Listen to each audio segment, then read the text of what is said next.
Hello, my name is Renata MUREZ, and I am an apprentice, or was an apprentice, of Carlos Castaneda, Taisha Abelar, Carol Tiggs, and Fleur Donna Grau. And all of these people were apprentices of Don Juan Matus. And these are the people that Carlos writes about in his books.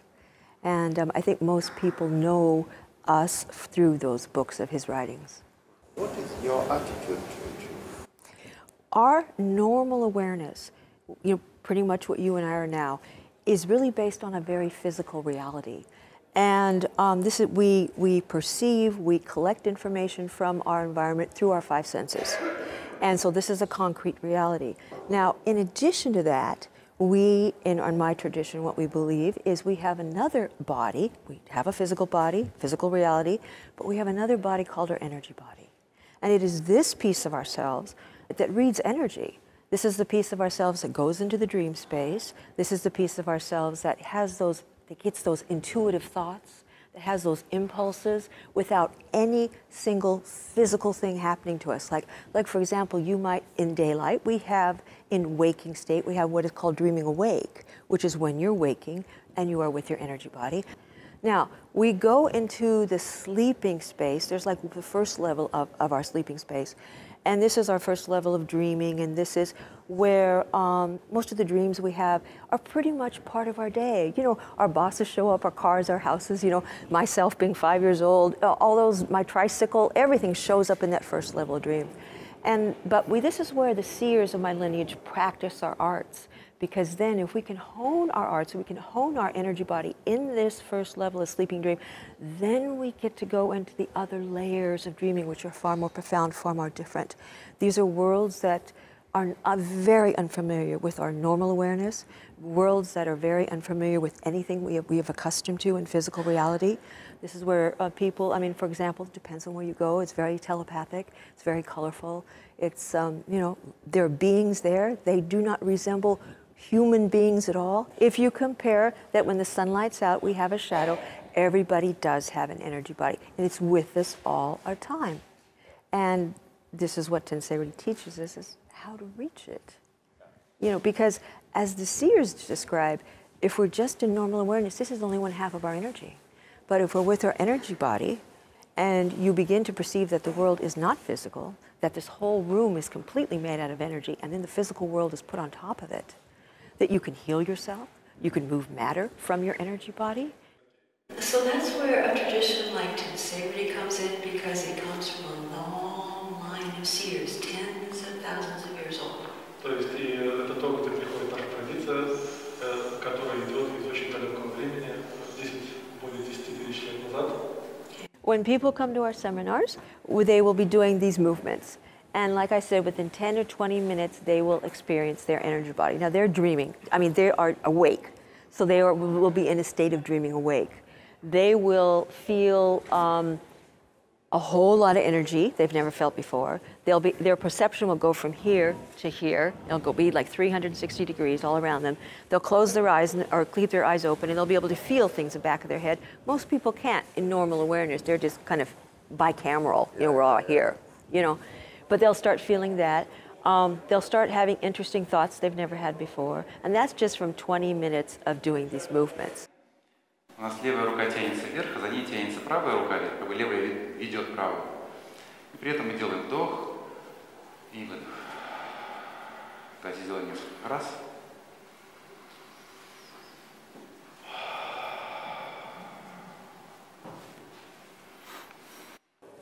For someone, though, to use that in the sleeping dream, I would say that it would probably take a concentrative effort of maybe 3 months of movements before you see something different in your sleeping dream. And then before you control your dream, as we were discussing earlier, it's going to take a while. It's going to take a while for you to really get close enough to your energy body, to not have a lag time, and to command the space, command yourself in that space. It's going to take a number of years. I would say on the average, people start doing it about after 5 years. But you see, the importance for our lineage is to go into the dream space with as pure as possible and with as little interpretation.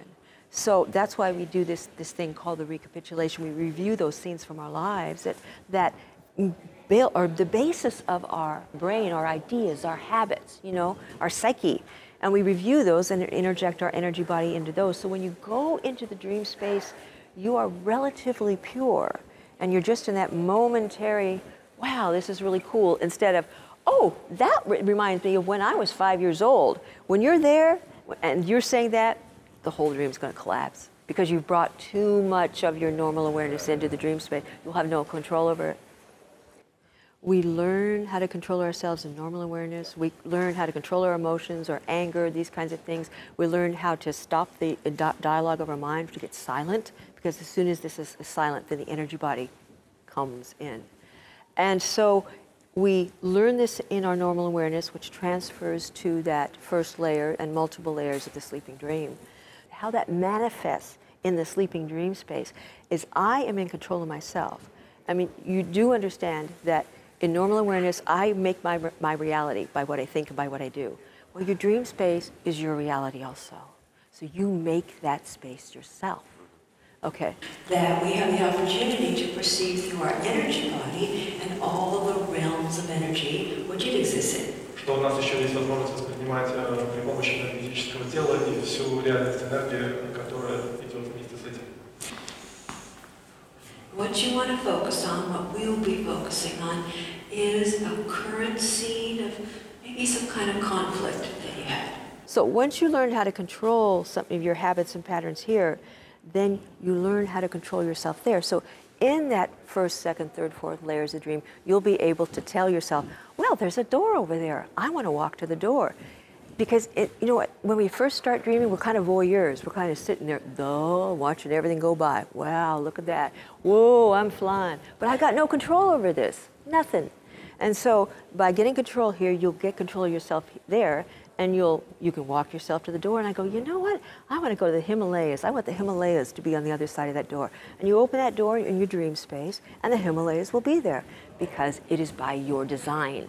The same thing as when other entities, as you were talking before about fear, would enter your dream. You can say, no, go away, and they will dissolve because it's your dream. So this is what we're after, is this kind of control. By controlling ourselves, we then are able to control the dream. But it doesn't work the other way around. It works from here out. Do I have dreams every night? I have dreams almost every other night. I mean, lucid dreams where I'm in them and I'm in the space and I'm doing things, but every other night. Now, I have a lot of that first layer dream where I still practice my skills of moving myself around and moving from dream to dream and all that kind of thing.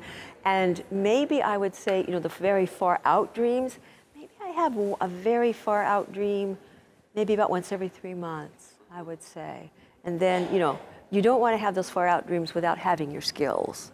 Okay, well, I'm saying those level 3, 4, and 5, those level dreams where the worlds are completely different. So beings are crawling along tile, and I mean, they're very unusual, let's say. And so there's no more rules for you. Yeah. You're totally there, and you totally have to be fully energetically aware and walk or manipulate yourself through this space.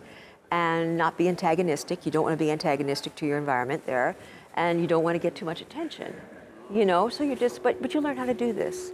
But that's what I call the far out dreams. Examples of it, I think I said earlier.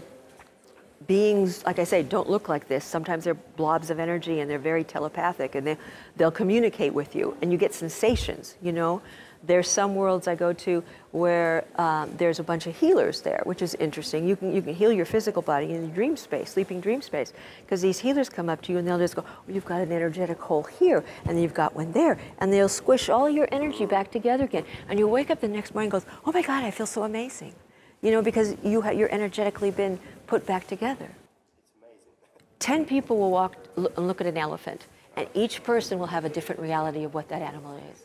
Yeah, they make their own perception, that's right. And that's the same thing that happens in the dream space. So if you're a God in the dream space, you're a God of your reality here, and you're a God of your reality there. Yeah. The average beginner could start out with maybe a half an hour of movements a day. And then if they really wanted to focus on their sleeping dream, they might want to do some movements before they go to bed. And because that will get you with your energy body before you go into the sleeping dream. So I would say a half an hour, maybe in the morning, and then maybe on the weekends you go to a practice group or something, you know, a tensegrity practice group, and you meet up with people, and that's where you do the recapitulation and the witnessing with each other, and that's what I would suggest, yeah. And at that time, this wasn't relegated for the shaman of the tribe. Everybody could do this. И в то время это еще не было сделано особой задачей шамана какого-то племени. Любой человек мог это сделать. Do you want some tips? Okay, how to keep a journal. Okay, you wake up, okay, you're in bed, okay, and you're just starting to wake up. Okay, so you wake up. All right, you just go, oh yeah, I'm starting to wake up. As soon as you do big physical movements, you've lost the dream space. So you don't. You wake up and you have a logbook and you have a pen, really close to you. You can kind of move your arms, but as soon as you move this stuff, you'll be back in normal awareness, okay? So however you sleep, you know, you kind of go, oh, I'm waking up, oh, I remember my dream. And you kind of just reflect upon the dream so you don't lose it. And then you just reach over for the pad and the pen, and then you just don't try to move. You can write across, and you can just, okay, that's what and you just write it down. That is the best way to remember your dreams. Because you go to work, you eat breakfast, you drive your kids to school, you're not going to remember your dream. Yeah. You're going to have to, but you need just like a little extra 5 minutes in the morning. I mean, this isn't elaborate stuff. This is just little tiny things that we do to change ourselves. When I met Carlos, I didn't believe I could do anything in his books. Nothing. You know, I had read his books and go, oh, well, that's really great, but only you can do it. You know, I didn't have a lot of confidence in myself. But over time, and through, you know, times with tensegrity, I gained more. I did have his experiences in the book. So I realized now that my believing that I couldn't have them made my progress slower. And so what I'd really like to tell people is that believe that you can. Believe that you can. And that, therefore, you will go faster.